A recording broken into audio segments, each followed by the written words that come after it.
Welcome, fly tyers. This is Paul with the Tackle Shack. Today we're going to be tying a perdigon. Let's get started. In the vise, I have a fully milled size 16 barbless, and I have a 2.4 millimeter slotted bead by fully mills. In my bobbin, I have UTC 70 in the color Wood Duck.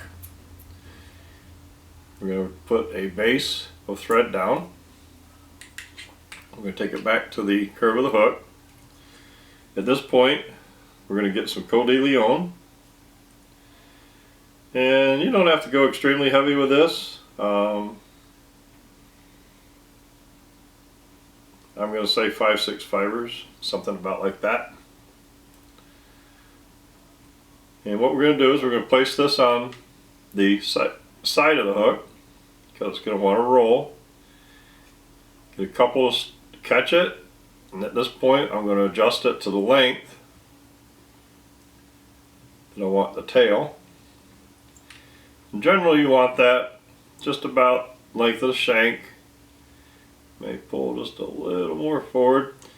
And once again, there's no right or wrong in this. You know, it's what you prefer. Wrap your thread forward.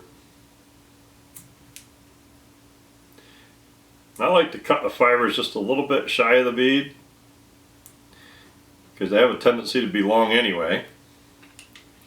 And then you can clean this up. Turn your thread counterclockwise, that'll flatten it out.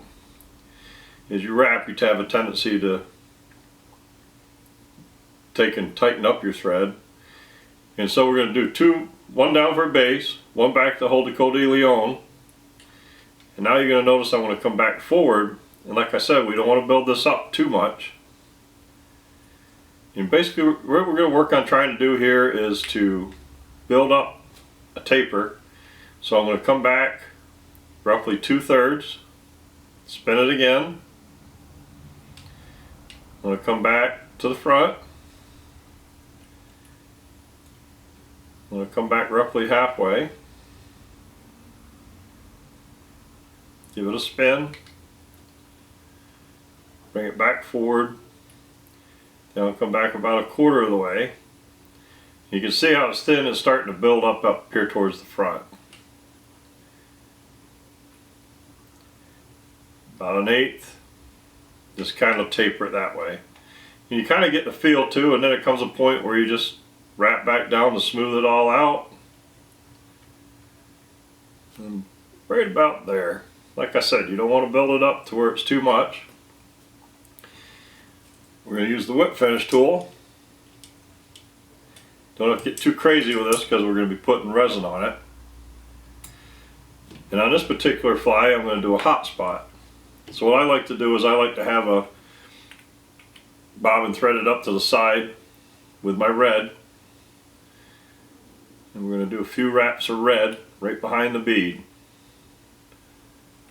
Just about like that. Cut that off at the bottom. I'm going to do about 3 whip finishes on this.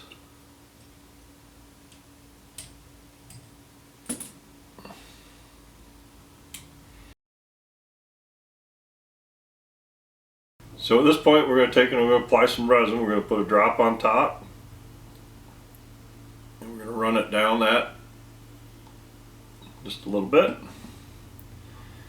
We're going to take our needle, we're going to spread that.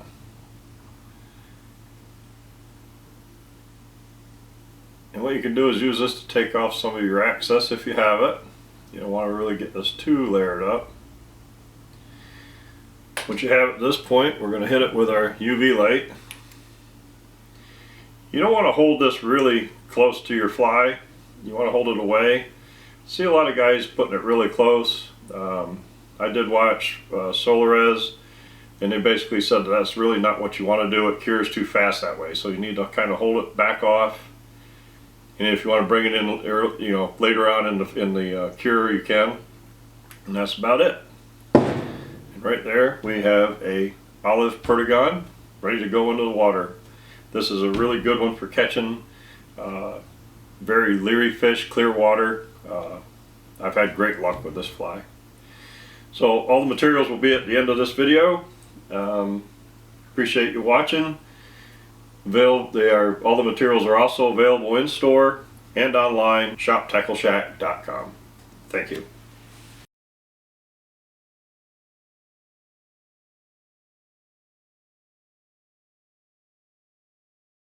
A great day of fishing starts here.